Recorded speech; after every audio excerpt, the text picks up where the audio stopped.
আমি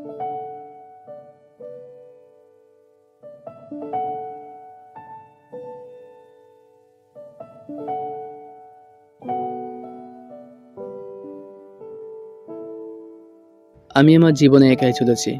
জন্মের পর থেকে আজ পর্যন্ত অসংখ্য মানুষের ভিড়ে থেকেও আমার পথ চলাটা যেন সবসময় একারই ছিল। পাশে মানুষ ছিল, কিন্তু পাশে থাকার মানুষ ছিল না। কথা বলার জন্য অনেক মুখ ছিল, কিন্তু আমার নীরবতা বোঝার মতো কোনো হৃদয় ছিল না। আমি কখনো কারো কাছে বেশি কিছু চাইনি, শুধু চেয়েছিলাম আমার মানুষগুলো আমার দুঃসময়ে অন্তত একবার বলুক আমি আছি তোমার পাশে। কিন্তু সেই একটি বাক্য আমার ভাগ্যে জুটেনি।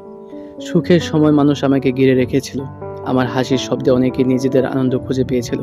আমার সামর্থ্য, আমার উপস্থিতি, আমার সময়, সব কিছুর মূল্য ছিল তখন। কিন্তু সময় যখন বদলালো, জীবন যখন আমাকে একের পর এক পরীক্ষার সামনে দাঁড় করালো, তখন বুঝতে পারলাম অধিকাংশ মানুষ মানুষকে নয়, তার ভালো সময়কেই ভালোবাসে। আমি অসংখ্যবার ভেঙেছি, কিন্তু কাউকে আমার ভাঙার শব্দ শুনতে দেইনি। কারণ আমি জানতাম এই পৃথিবী চোখে জল মুছে দেওয়ার চেয়ে তার কারণ জানতে বেশি আগ্রহী। তাই নিজের কষ্ট নিজের বুকেই চাপা দিয়েছি, রাতের অন্ধকারকে সঙ্গী করেছি, নিঃশব্দ কান্নাকে অভ্যাস বানিয়েছি। আজ আমি লক্ষ্যহীন এক পথিক, কোথায় পৌঁছাবো জানি না, সামনে কি অপেক্ষা করছে তাও জানি না, আগামীকাল আমার জন্য কি লিখে রেখেছে সেটাও অজানা।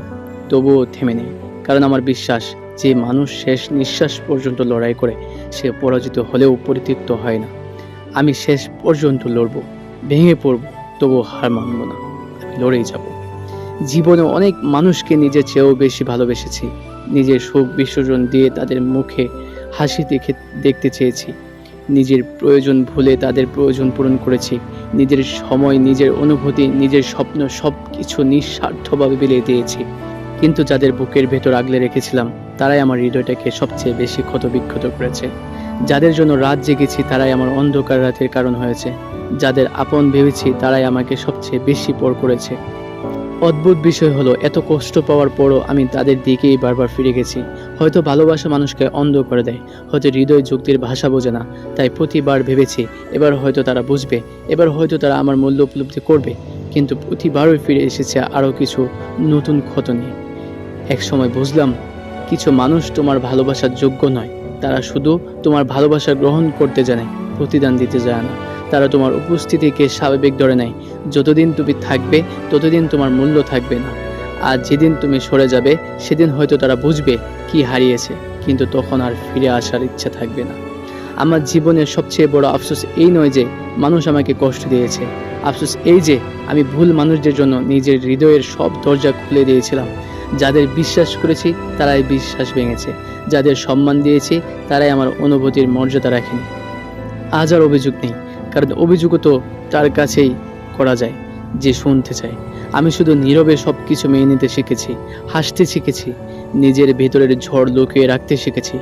মানুষ এখনও ভাবে আমি ভালো আছি, অথচ কেউ জানে না কত শত অসমাপ্ত যুদ্ধ প্রতিদিন আমার ভেতরে চলতে থাকে। আমি এখন আর কাউকে দোষ দিই না, প্রত্যাশাও করি না, কারণ প্রত্যাশা যত কমে কষ্ট তত কমে। আমি শুধু নিজের পথেই হাঁটতে শিখেছি।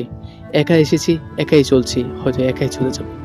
তবুও একটা আফসোস থেকে যাবে, আমি কাউকে অর্ধেক ভালোবাসিনি, কাউকে অর্ধেক সম্মান দিইনি, কাউকে অর্ধেক আপন ভাবিনি। আমি যখন ভালোবেসেছি নিজের সবটুকু দিয়েই ভালোবেসেছি, কিন্তু আমার বেলায় কেউ নিজের সবটুকু নিয়ে আসেনি।